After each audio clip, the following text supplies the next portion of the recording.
Welcome to the Community Renewal Society's 2022 Martin Luther King Jr. Faith in Action event. That angelic voice you heard was a member of St. Sabina Church Youth Choir. May her voice inspire us to lift our collective voices. Speaking of collective voices, at CRS, we like to use this very special day, to motivate our members to take collective action for social change rooted in love. If you love someone, set them free. Liberating love helps release oppressed people from the bondage of unjust laws and policies. Showing liberating love to marginalized communities is what's driving our work this year and every year. And what does liberating love have to do with reparations and economic justice? Well, in the words of Martin Luther King Jr., power without love is reckless and abusive. And love without power is sentimental and anemic. Power at its best is love implementing the demands of justice. And justice at its best is power correcting everything that stands against love. Thank you so much for gathering with us today to express liberating love for the oppressed by taking collective action against injustice. Thank you so much. Welcome, welcome, welcome. We welcome you to the 2022 annual Dr. Martin Luther King Jr. Faith in Action Assembly. Our theme for this year is Liberating Love, and it is in love that we are delighted that you made the choice to be with us this year. My name is Natasha Robinson. I am a board member of Community Renewal Society. And on behalf of our visionary executive director, Reverend Dr. Waltrina Middleton, our beloved staff, and our dedicated board of directors, we welcome you into this digital space. This is our second year being on this side of the internet together, and we don't take your presence lightly or for granted. Our meeting in this way is our way of holding space for both love and accountability, making sure that we engage in the utmost caution of being together. While our hope is to be face-to-face next year, our faith lets us know that we will always be in community together. The mode of doing that has changed, but our mission and the meaning in our meetings will remain and be sustained. 2021, my goodness, what a year it has been for CRS. Our platform for renewal was and continues to be the method by which we seek to address and eradicate both racism and poverty. Together, you and I created racial healing circles, helped to pass impactful legislation such as the Empowering Communities for Public Safety Ordinance, the HIV Decriminalization Bill, and HB 3653, and put feet to our faiths by, as the late Dr. Katie Genevan Cannon would say, doing the work our soul would have in meeting needs of our communities, including our current platform of establishing opportunities for reparations, and most recently, providing clean water to our family housed in Stateville Prison. In short, we continue to make sure that what we say we believe aligns with both who we are and what we do, all of which you can learn about more on our website at www.communityrenewalsociety.org. Now I ask that you and I would center ourselves as we engage in the life-giving practice of prayer.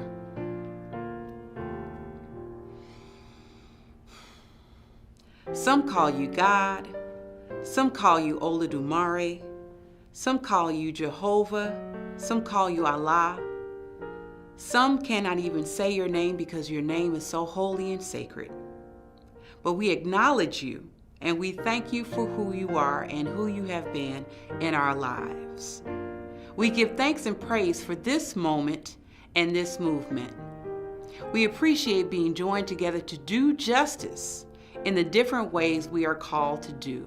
We thank you for empowering us to be faith, to be liberating hope, to be liberating love in a world that does not consistently acknowledge the divinity in all of us. Allow us to feel the presence and power of our ancestors as we build upon what has been entrusted to us. Help us to create better futures, and relying on you, the ever-present God, help us to build better presents for those who feel discriminated against and marginalized. Bring us all back to the center where love through justice coexists. We seal our prayer with great expectation and gratitude. We thank you. Amen and Ashe.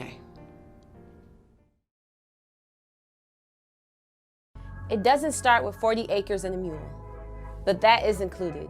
An apology would be ideal that contains all of my ancestors' bones written in each line. I want to know that America knows what it has done to Black people. That racism is not over, it's just now disguised. That slavery is not over, it is just revised. I want my lift every voice and sing sung at every game.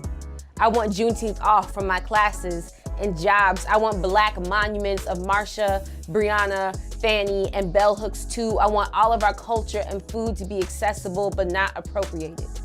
I want all of the seasonings of all of our correctly pronounced names gladly enunciated. I want the White House painted Black. I want the president Black. I want every street to be named after a Black person because all of them were built off of a Black person.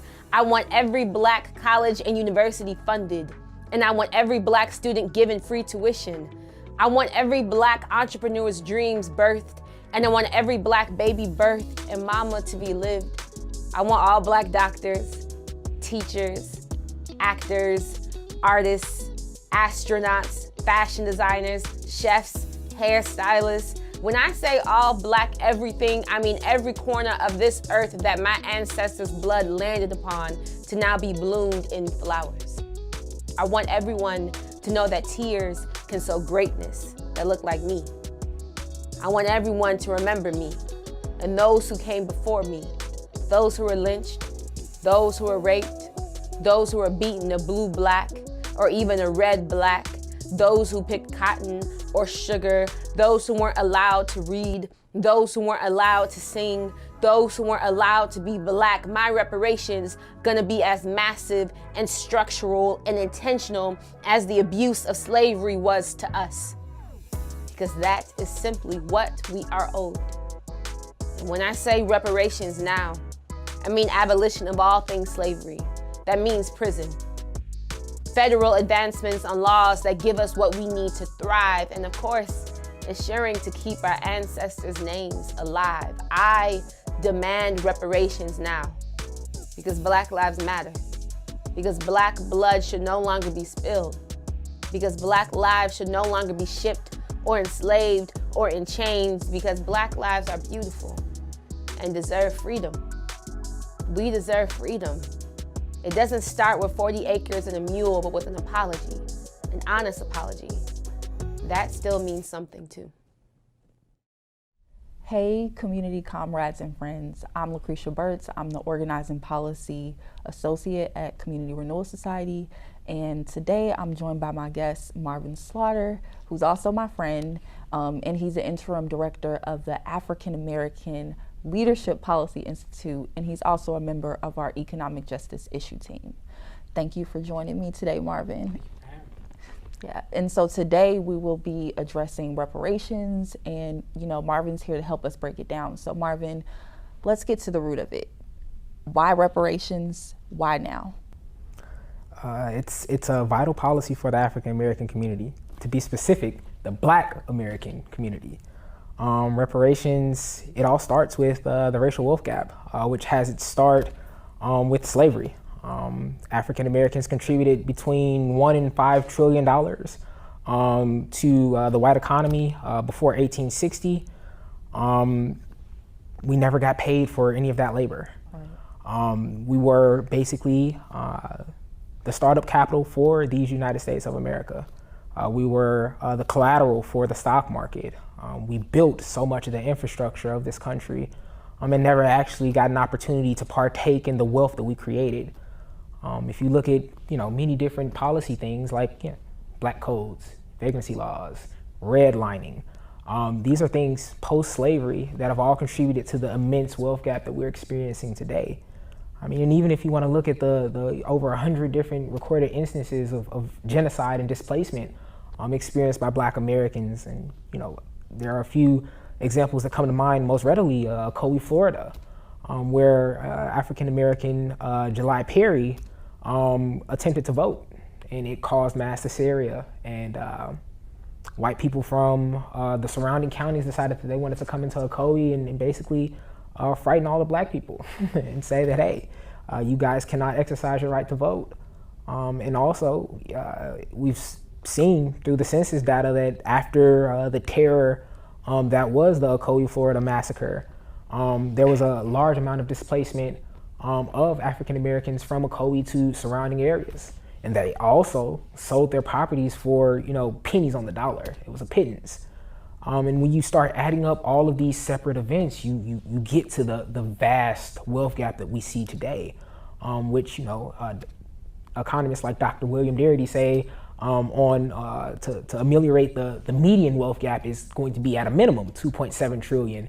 And to ameliorate the mean is going to be at least 14.7 trillion, so about $15 trillion. Okay, but Marvin, why reparations? Oh, because without reparations, Black Americans will never actually have the opportunity to have power here in this country. Wealth, money is power here. We can't afford to run our own candidates. We can't afford the upkeep of our own, communities. Unfortunately, without that wealth, without that undergirding, we don't have the ability to be self-deterministic. But why not, free education or some other universal policies maybe? Why not that? Yeah, the typical rising tide lifts all boats theory. And it's proven to be wrong. Even if you look at things like free college for all, for instance, or forgiving all student loan debt. African Americans only make up about 20% of all student loans. White borrowers borrow about 55% of all student loans.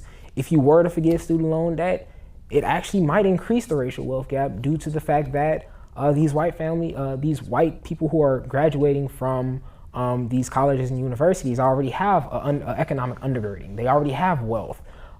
If you forgive their student loan debt, they're just gonna go and buy houses. Whereas if you forgive Black American student loan debt, now we have medical debt to deal with. Now we have to worry about Big Mama's house. We have to worry about helping our brothers and sisters get through, and ultimately it's just gonna free us up to pay more bills. My final question, why now? Why reparations right now? Yeah, a report came out 2-3 years ago, I think a year before the pandemic, that said that Black America was approaching zero net wealth by the year 2050. Many speculate that the coronavirus and the pandemic have kind of accelerated that timeline. And like I said, a wealthless people are a powerless people. This is America's original debt. And I mean, even if you wanted to talk about the biblical origins of reparations, and you look in Exodus when God told the Israelites to go to the Egyptians and ask for silver and gold before they left Egypt. They went and did that. So, there is biblical principle behind the idea and the advocacy for reparatory policies for Black Americans. There's been a growing movement across this country for reparations. I believe we're at the precipice of making reparations real. And that's why, in honor of Martin Luther King Jr.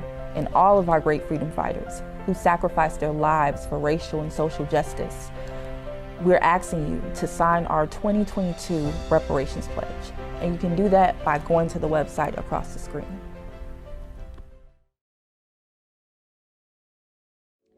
We would not be here today if it wasn't for the dreamers, the believers, the changers, People who are called crazy because they had a dream that black and white students could learn, that civil rights would be given, not earned, that the cross isn't a place for black people to burn, that anyone can marry anyone, that women have the right not to carry, but in this day of pandemics, it is hard to sleep, let alone dream.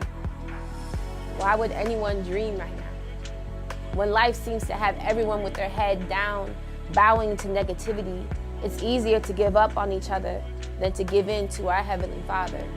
You remember, the one, the Almighty, the dreamer, doer, and deliverer, and creator of all of this melanin magnificence. If you are looking down, notice your ancestors' shoulders you are standing on. Fix your crown, queen and king. Let your soul glow and radiate. You can be whoever you want to be in this world, no matter who sits in the White House, because my Father's house is the only one that matters. There are no walls, barriers, or required application. All that he asks is that you display proper demonstration of love and acceptance. In this time, I know it is easier said than done, but what if dreaming that you can be anything you want to be is more powerful than any gun and hate, and trusting in God and his fate for you is simply pouring honey on this wound from oppression and systemic depression. So how do you dream when for decades you have been deferred? Read his word. Start with Genesis. Make sure to read Psalms and Corinthians. Philippians 4:13 tells you exactly what you can do. Accept your ancestry, develop your destiny, remember your worth, because you are the earth and moon, and the sun will never stop shining on you. Every new day that you wake up is God just saying, do not give up. Dare to reach your established destiny and manifest in your purpose. Dream. Defer any resistance that emulates anything malignant. Dream. Do. Recreate every and any moment that God has predicted. Dream. I have a dream that one day all people can be people together, no matter the color of their skin or heart, and today is the day we should start. Now it is my privilege to introduce our keynote speaker for our assembly, the Reverend Dr. Otis Moss III, Senior Pastor of Trinity United Church of Christ here in Chicago. I believe some of the words to describe our speaker are embodied in the words scholarship, service, and sounds. Dr. Moss is an alumnus of Morehouse College, Yale University, and the University of Denver School of Theology, having earned degrees focusing on religion and theology, philosophy, ethics, and social reform. He is my Divine Nine brother, as he is a member of Alpha Phi Alpha Fraternity Incorporated, the first, the oldest, and the coldest, inside joke, African American fraternity in the country. He is a preacher, poet, activist, author, and filmmaker with an eye towards justice and equality, as evidenced through the gospel of Jesus Christ. He founded the Unashamed Media Group, a justice-centered, faith-based agency committed to producing and curating stories to inspire the heart and challenge the mind. The Unashamed Media Group has produced 5 short films and sermons using cinematic liturgy in 2020. In October 2020, Dr. Moss created Otis's Dream, the award-winning short film about his grandfather's unsuccessful attempt to vote in 1946. Dr. Moss is ordained in the Progressive National Baptist Convention and the United Church of Christ. He is loyal to and an active supporter of Community Renewal Society.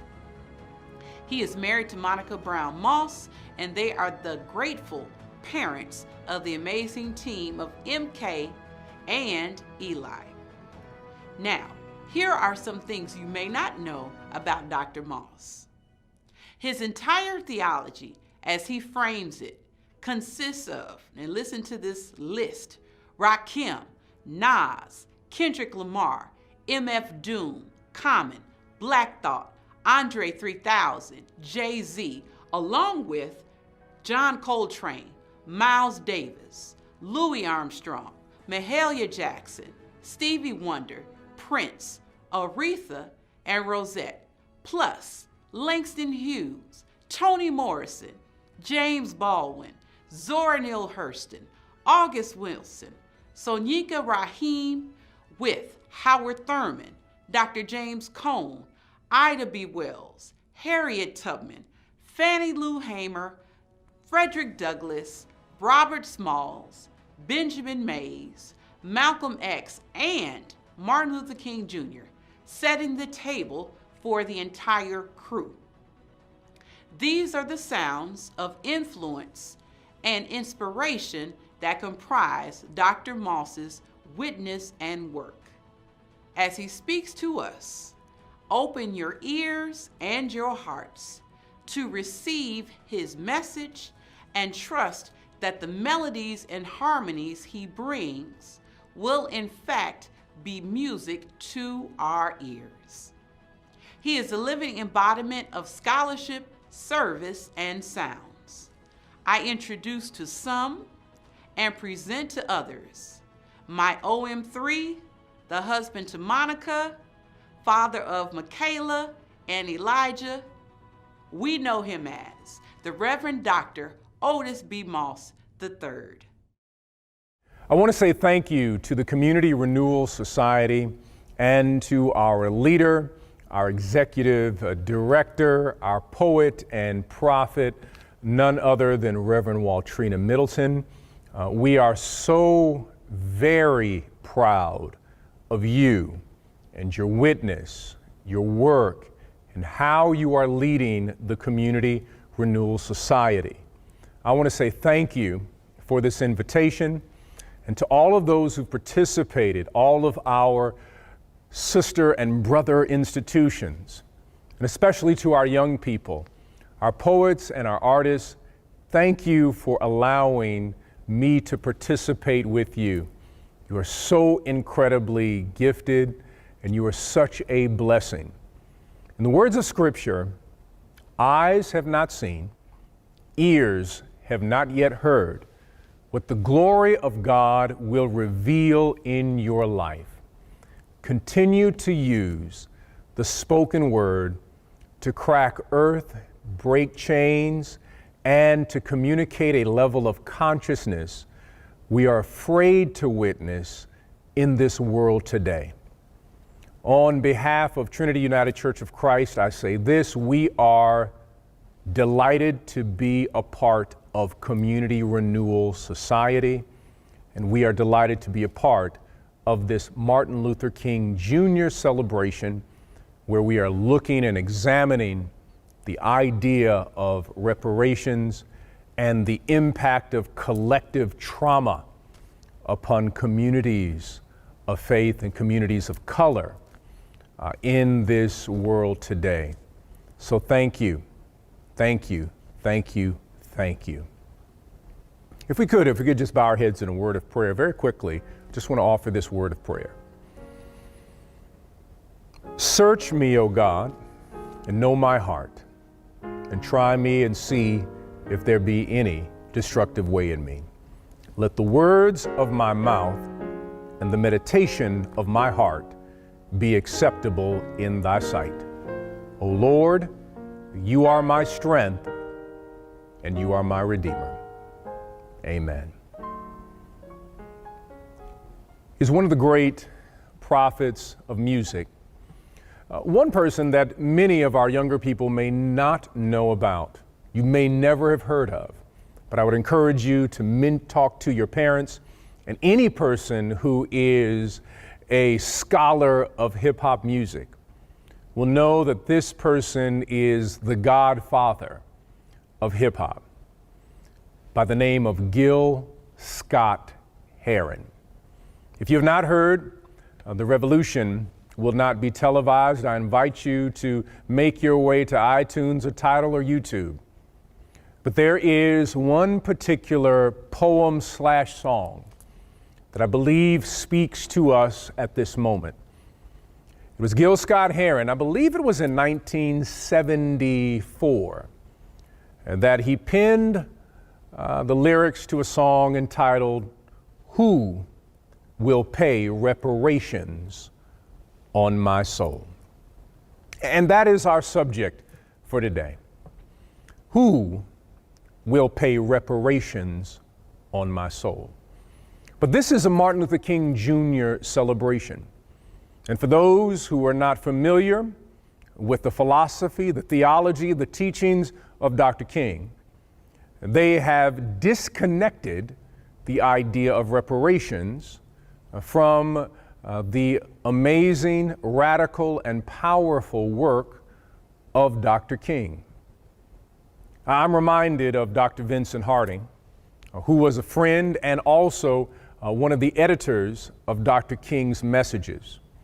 That incredible message, "A Time to Break the Silence," that was preached in 1967 at Riverside Church, was actually edited by Dr. Vincent Harding, who was a historian specializing in Black freedom movements, but was also a practitioner of what we would call mystic Christianity. He believed in slowing down and being silent out of the tradition of Howard Thurman.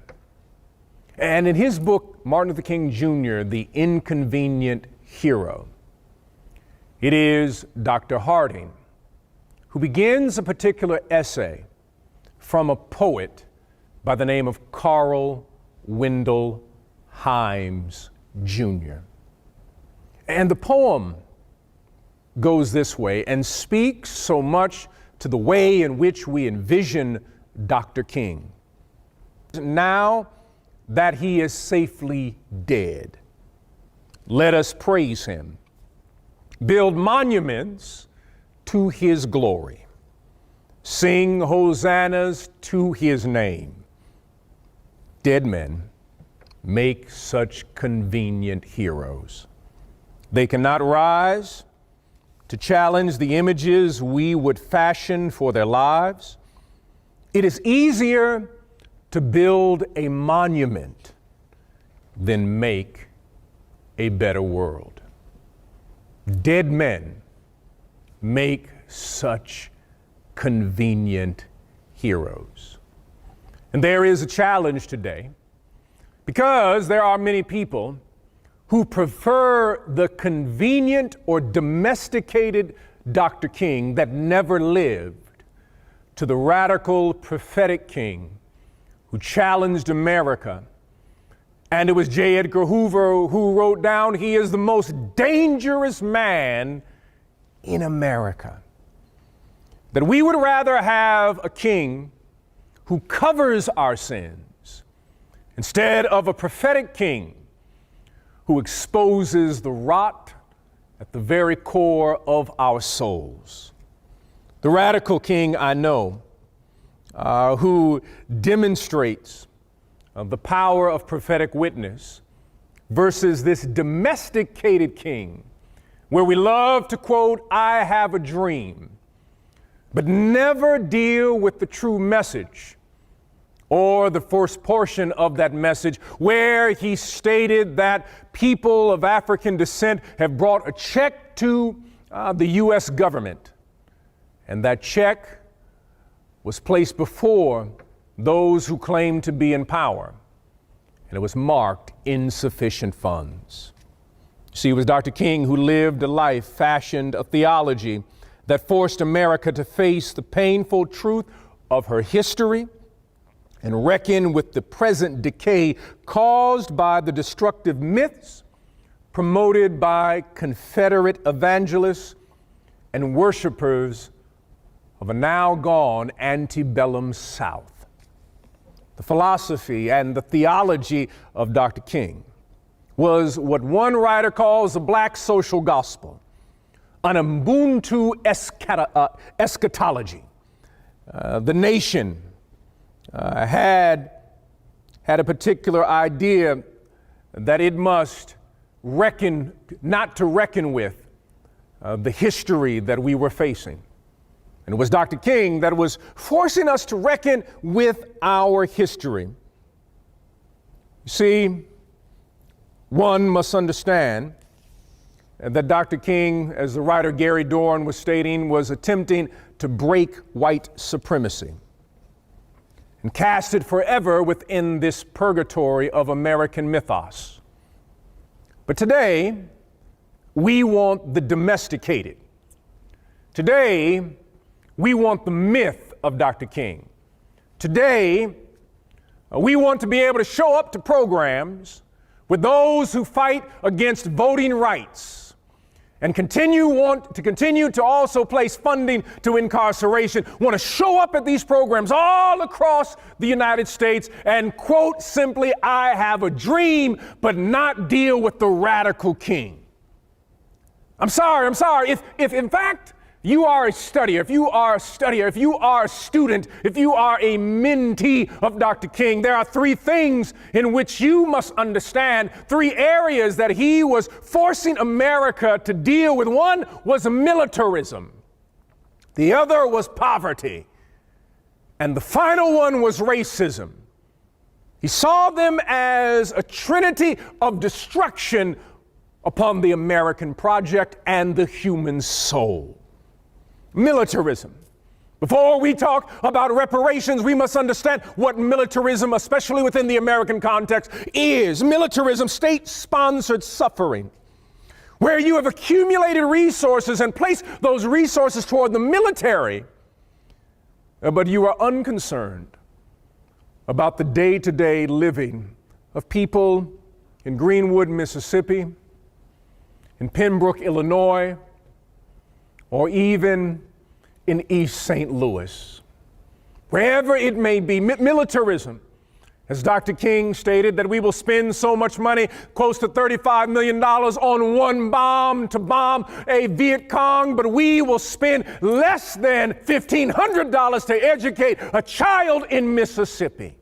Militarism, where we end up having these strange phallic fantasies about large bombs that show our power instead of seeing that our real power comes in the ability to be able to raise a generation that is not yet born by providing them the necessary resources for a life where they will flourish and be able to thrive.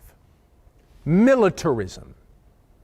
It is Dr. King who stated that I say to you today that if our nation can spend $35 billion a year to fight an unjust war in Vietnam and $20 billion to put a man on the moon, it can spend billions to put God's children on their own 2 feet. Militarism. The fact that we are sponsoring suffering outside of the United States or suffering inside through state-sponsored means where people feel as if they are in an occupied territory and not living in their own community.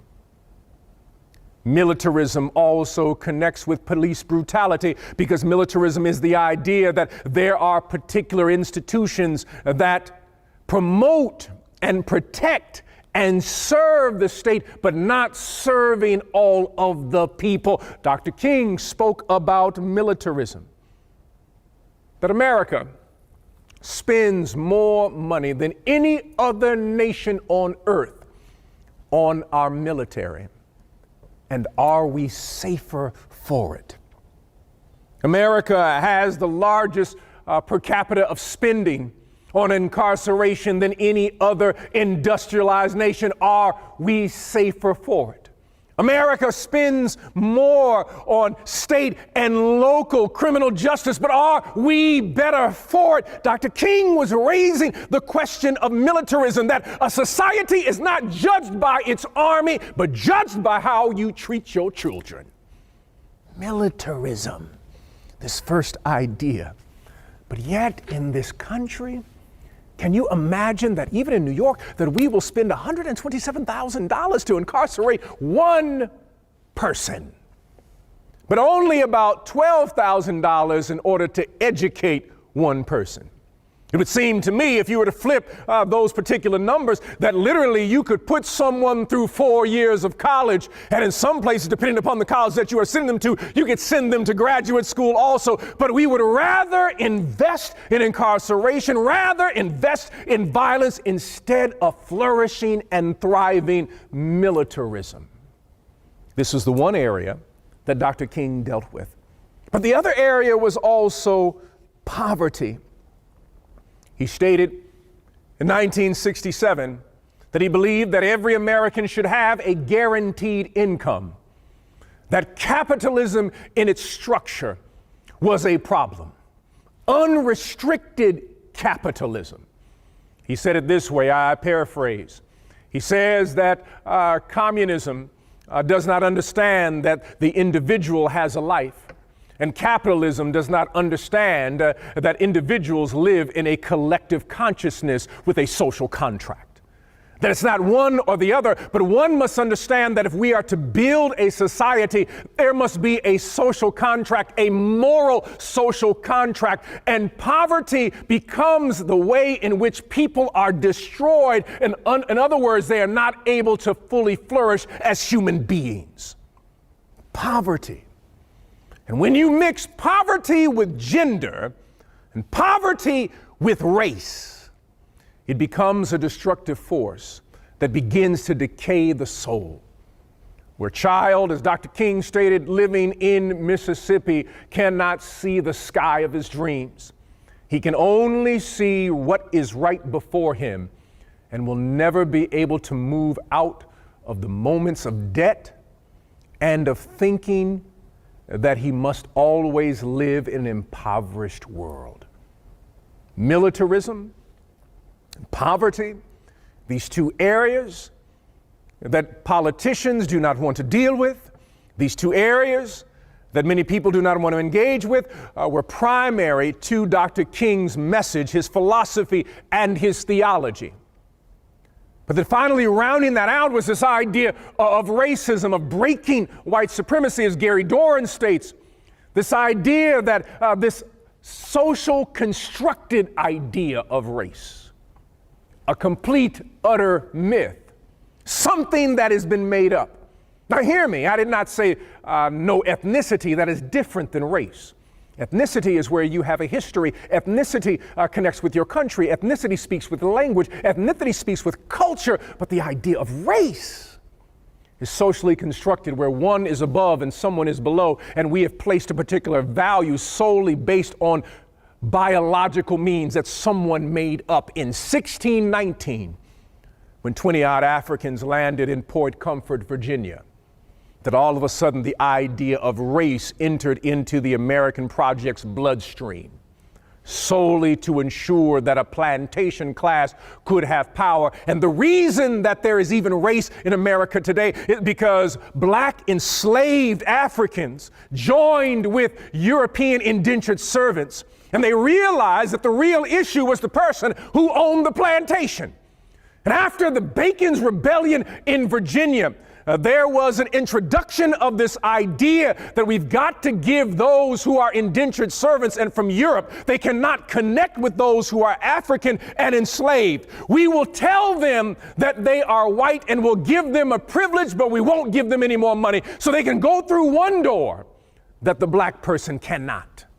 As long as they look down on someone else, then we know we are safe from a revolution. It was Dr. King who was saying that we must break this idea and allow people to be able to embrace the true sense of power. As he was speaking to the SCLC group at one of their particular gatherings, I believe it was their annual retreat. He said one of the things that we must do collectively as a community is one, yes, we must break this idea of racism, but we also must claim black power. We must claim black power in this understanding what black power means. It means that in America, There are so many definitions connected to black that are negative. We must connect this idea that is something that is affirmative, that God has made us this way and God does not make any mistakes. This is radical to some who did not know this. That you have the person that we lift up and domesticate was also the one who is embracing black power and believe that within our community that we should be able to control and make sure those dollars continue to flow. They say he said it right at the retreat at SCLC and believe in 1966.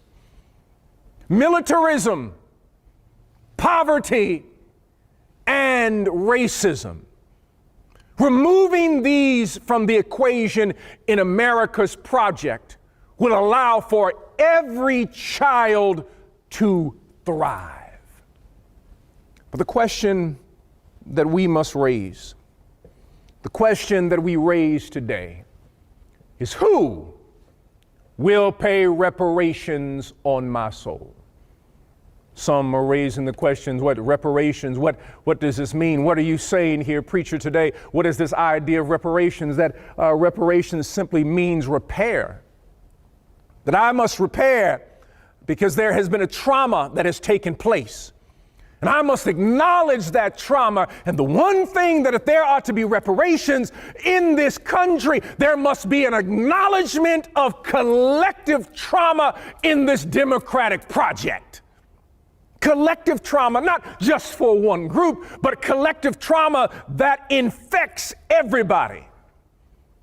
And not everybody may be responsible, but everybody is accountable. How is this collective trauma doled out? What happened? I mentioned that in 1619, 20 or so odd Africans landed in what is known as Port Comfort, Virginia, introducing the idea of race in this country.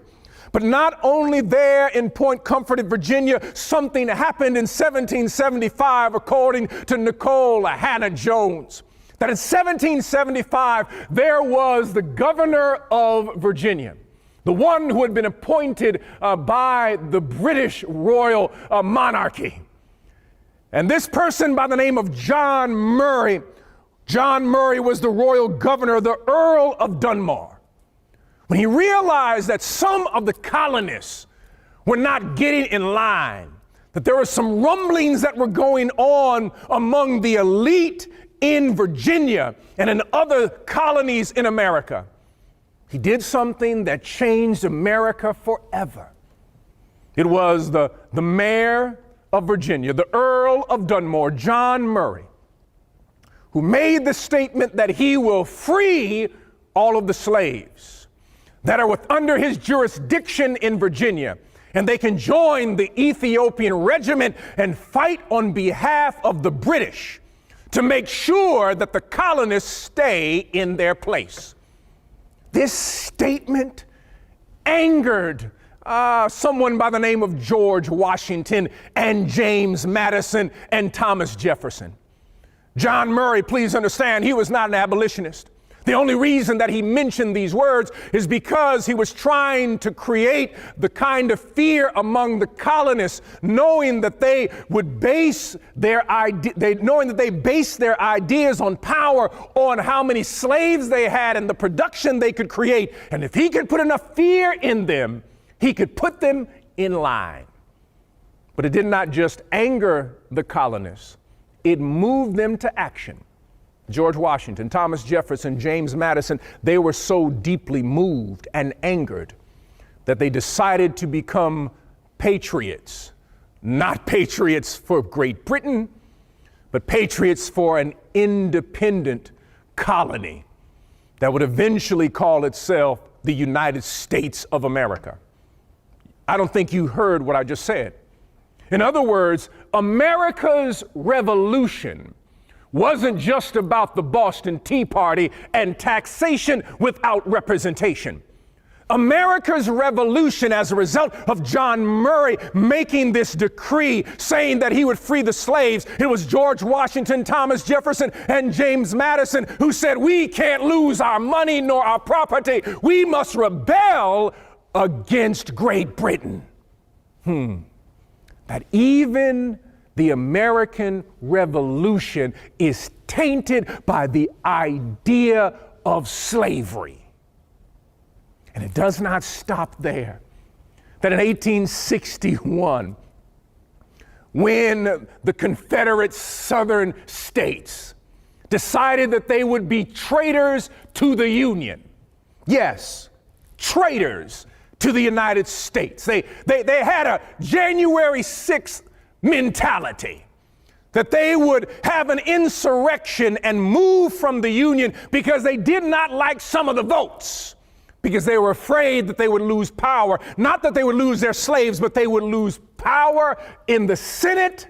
They would lose power in Congress. They decided that they would form their own union. And in forming their own union, that slavery would be the law of the land. The bloodiest war that America has experienced, where 20% of all white men in the South were wiped off the face of the earth, where 1.2 million people were injured and over 600,000 people died, solely so they could say, I'm going to keep my slaves and my plantation. But the story does not stop there, because even after what is known as the Emancipation Proclamation,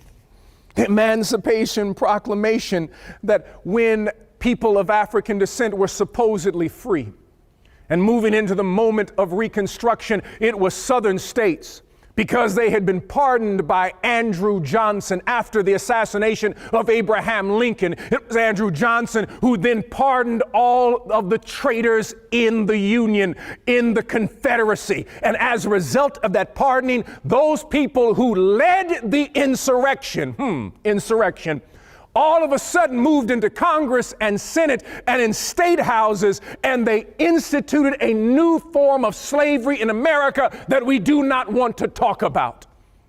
They instituted what were called the Black Codes that re-enslaved 500,000 black people in the South. How did it work? It worked simply like this. That if you lived in Mississippi, Alabama, or Georgia, or Tennessee, or South Carolina, you had to sign a contract every year with the person who owned land in the area. It was the law of the land. You had to sign this contract to say you will work next year as a sharecropper. If you did not have papers on you that you were working for a plantation. Remember, this is after slavery. Supposedly everyone has been freed. It was legal to arrest you under what was known as a vagrancy law. The vagrancy law placed you in jail and then sold you to a company to work off your debt for 8 to 9 or 10 years. From 1865 to 1972, 500,000 people were re-enslaved. And then a system was created around incarceration by seeing people of African descent, specifically in a criminal context, by weaponizing their skin as saying, if I see you, then I know that you are up to no good, because there is something nefarious about who you are, your very nature and character, your very spirit. And it was Nixon, according to Michelle Alexander, who then passed what we know as the War on Drugs, those particular bills that ended up incarcerating close to 2 million people whose labor was again then sold to private companies. From 1865, the system put in place in order specifically to re-enslave an entire community. Who will pay reparations on my soul? And some are saying, well, what do you mean, these reparations? That was in the past, that is not now. No, that past still informs our present and our future. Because immediately after the Civil War, there was something known as the Special Orders 15, where African Americans were to be given 40 acres and a mule, where Georgia and South Carolina, the coastal region, was going to be the farming region of people of African descent, where people who specialized already knew how to grow those things in that area. From not only the cotton, but the greens, to make sure that you had the black-eyed peas, the tomatoes, and the yams, all of those things. That we already knew how to develop those things. Those special orders were rescinded, and the 40 acres was never given. But the 40 acres was never given, but the Homestead Act was passed. The Homestead Act gave 160 acres to many of those poor whites, many of them who came from the South, who fled the South, to give them 160 acres if they moved out west. So one group got reparations. Another group got a promise that was never kept. Who will pay reparations for my soul? Now, there are some saying that I was not present, I was not there, I don't have anything to do with this. No, this is the collective idea of our democracy, that literally, in order for us to become a world power, America needed the labor of people of African descent. That if we were to count up the literal cost of slavery, today we are talking about close to several $1 trillion. That 80% of America's income in the late 1800s came from slave labor. That, in other words, America became a world power because it had free labor. For 247 years, the people of African descent were enslaved longer than they were free in this country. That not until 1965 were we considered to be full citizens, to even have the full right to vote. Though we had it on paper, we still had to give redress because of something known as states' rights. And states' rights keeps rearing its ugly head every time people want to be able to vote in this nation, even today. Where, when Stacey Abrams ran for governor, almost 200,000 people were taken off the voting rolls, the largest voter purge in history, because they claimed they had the wrong address, or they might have been formerly incarcerated, or they didn't vote in the last 2 elections. They removed them from the polls, and now we have a system in place, just in Georgia, where there's not enough polling places, and it's illegal to give someone a glass of water if they're waiting for 6 or 7 hours to vote. Who will pay reparations for my soul? If America is to be America, if America is to become the nation that it claims to be, then America must first face its painful past. Not so people can hang their heads, but to say that there is some good, there is some bad, and there is some serious ugly within our history. And if we are willing to face that history, we can fix our future, because nothing can be fixed if it's not faced. Who will pay reparations on my soul? And we are at a point in America where we must acknowledge the pain of the past. We are at a point in America where we must also count up the cost and raise the question, what must we do? I can't give you a number. I will not give you a number, but I can say that there is a moral duty, if we are to move forward as a country, to be willing to face our past. And we are in the midst of a second Reconstruction backlash. That is what critical race theory and the backlash that you hear all across the nation, it has nothing to do with Derek Bell and Kimberly Crenshaw, because the people who are talking know nothing about critical race theory that is taught in law schools. No. The question that they are raising is that we do not want to face our past. That in Virginia, yes, in Virginia again, they outlawed Toni Morrison's Beloved. Across Texas, they are outlawing the idea that you have to say slavery was bad, to actually put in the textbooks to say that the slaves were happy. We're dealing with a backlash where people do not want to face the past, but the only way that we can become an America that we want to be is we have to face what happened in our yesterday in order to fix what will happen in our tomorrow. Acknowledge our past in order to face this moral injury that has happened, that who will pay reparations upon our soul? And the only way that reparations work is that you have to acknowledge that pain. You have to raise the question that there has been an injury, there has been a trauma, that there must be something in order to reckon with this moment, but it should be a reckoning that should bless everyone. Hold on, wait a minute. You mean pass out checks, everyone? No, I'm not talking about that. I'm talking about the idea that when our children's children understand our past, whether indigenous, enslaved, or immigrant, because we all fall into one of those three categories.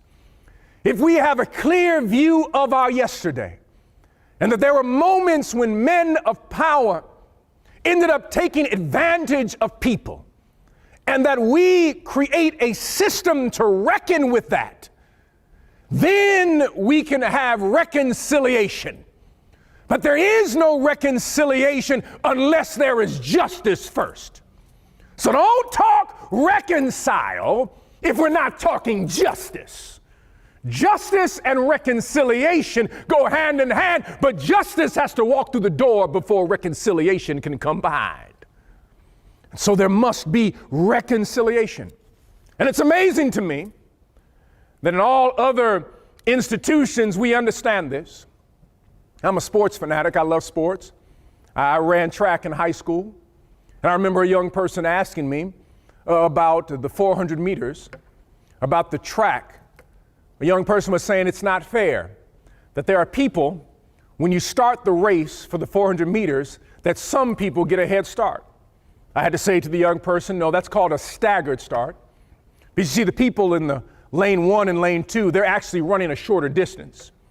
And so the judge, the refs, had to make sure that everybody's running the same distance. So some people had to be put out farther ahead so that all things will be equal, recognizing that not everybody is running the same distance. You're still missing what I'm saying. Well, I love basketball also. Love everything about basketball. I love college basketball. I love pro basketball. I love AAU. I love high school. I just love basketball. I love the WNBA. I love the NBA. I love everything about basketball. But there's something beautiful about basketball that is different from every other sport. I was watching the other day, and it dawned on me as I was praying and thinking about this message. I saw LeBron James going to the basket, but he got fouled. In other words, there was some trauma upon his body, and the referee blew the whistle. And they do something that's different in basketball that they do not do in all of the sports. They give the player a free shot. In other words, no one tries to block it. They say, because you were injured, because someone didn't play by the rules, we're going to put you on the line, and you'll have the opportunity for a free shot. People can make noise if they want to, but it still will not take away the fact that you get a free shot. People can shout and call you names, but they still will not take away from the fact that you've got a free shot. That you're placed on the foul line because they hold on to the fact that if you've been injured, if you've been hurt, if someone has broken the rules, then you have the opportunity for a free shot. I told you I'm a basketball nerd, so I did some research, and I found out that there is no team ever recorded in professional sports, in basketball, WNBA, that can't win or compete unless they get some free shots. You completely missed it. The only way you can compete on the court is there's got to be someone who says that you've been injured, there's been some trauma, and therefore you get a foul shot. And when you get those foul shots, you have an opportunity to compete at the level with everybody else. And I believe in America there needs to be some foul shots.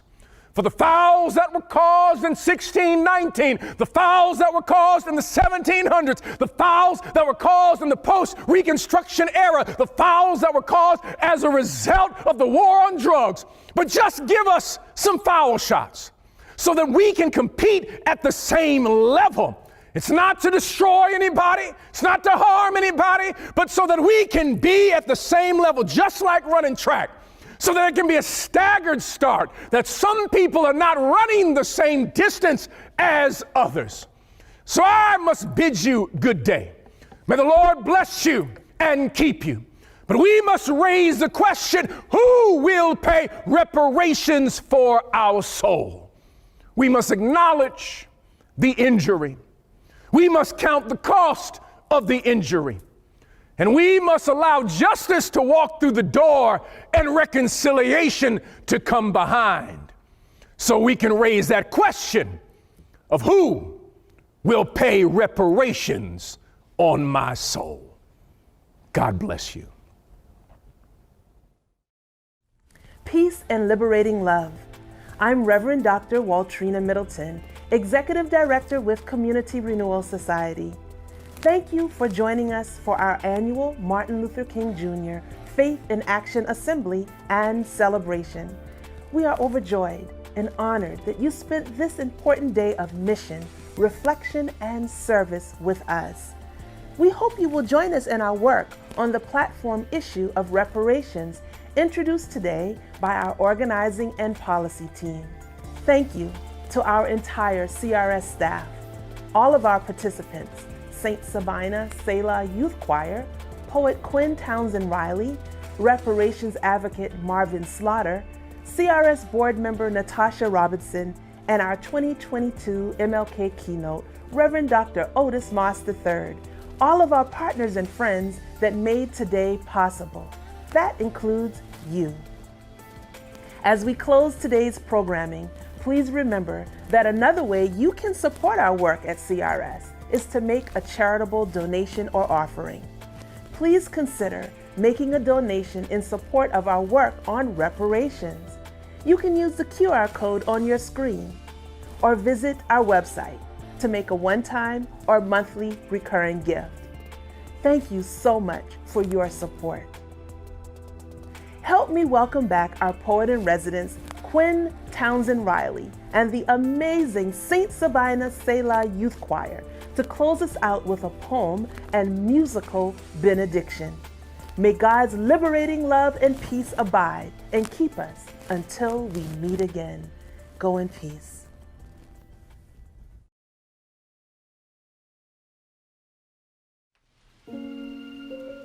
What happens to a dream when the dreamer is deceased? Destroyed at the hands of police. Decreased from person to poster child of senseless violence. Do their parents continue the dream for them? How can one dream when reality keeps you up at night? Staying woke is the survival guide. Why would anyone dream? How am I supposed to look up when all my friends are buried below me? Chicago is becoming a burial site. Seeds are growing up to become tombstones. The moans of mothers and groans of fathers are the melody to the Greek tragedy that always ends the same way. Black kids are dying before black kids are trying to make it out. And I'm thinking, what happens to a dream when it's denied? As a woman, people never tell me to dream high, only to make sure that whatever dress I'm in, I'm covered from my neck to my thighs. My name wasn't called at any Black Lives Matter protests. It seems as if Chicago was able to rest just fine when we heard of Sandra Bland, Rekia Boyd, Natasha McKenna, Miriam Casey, Tanisha Anderson, Yvette Smith, Chantel Davis, Ayanna Jones. For decades, women's bones have only been used as fertilizer for black men to grow, so when we die, it seems more sacrifice than outrage. Still, everyone quotes King, but not Coretta. Love Tupac, but don't mention Asada.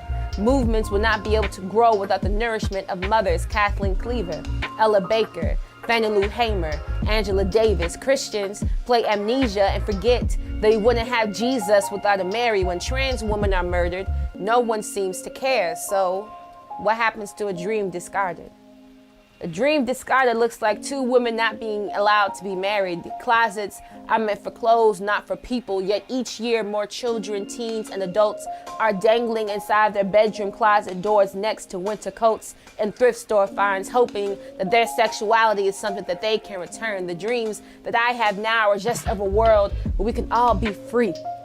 And people are not only given what they need but deserve.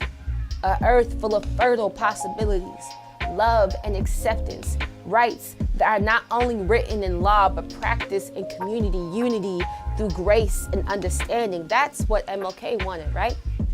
The man killed for doing nothing but fighting for the people. That's what Fred Hampton wanted, right? The man killed for doing nothing but fighting for the people, both assassinated, both annihilated, yet the revolution continues. The dreamers still dream. So what happens to a dream when the dreamer is deceased? The dream is passed on to the next dreamer until that dream is complete.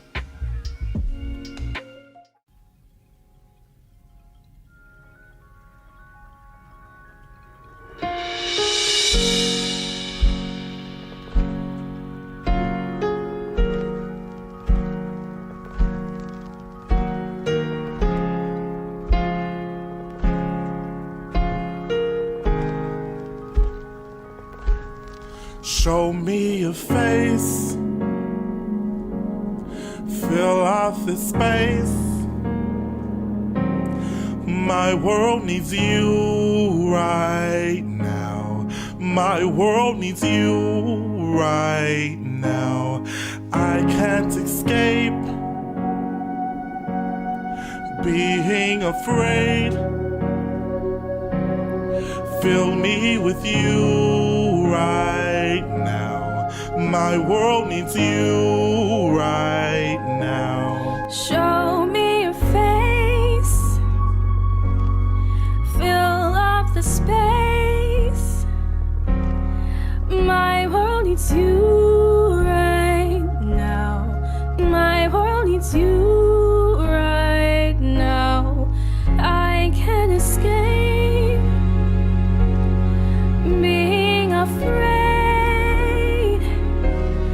Fill me with you right now. My world needs you right now.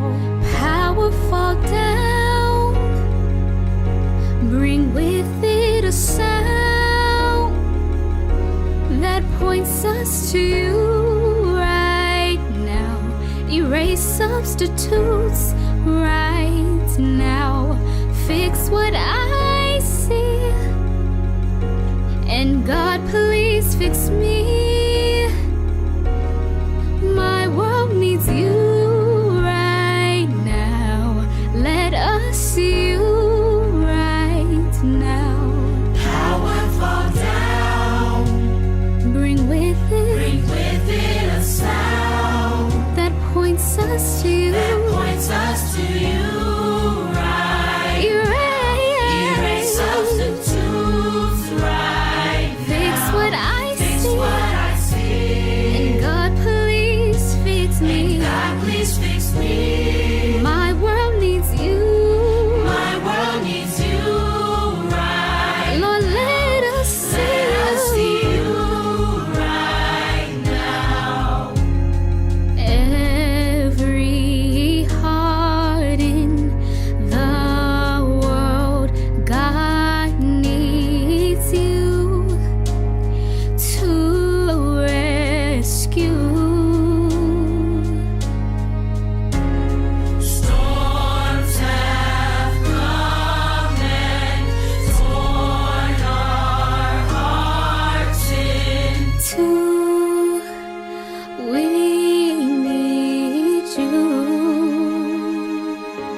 Come fill this space.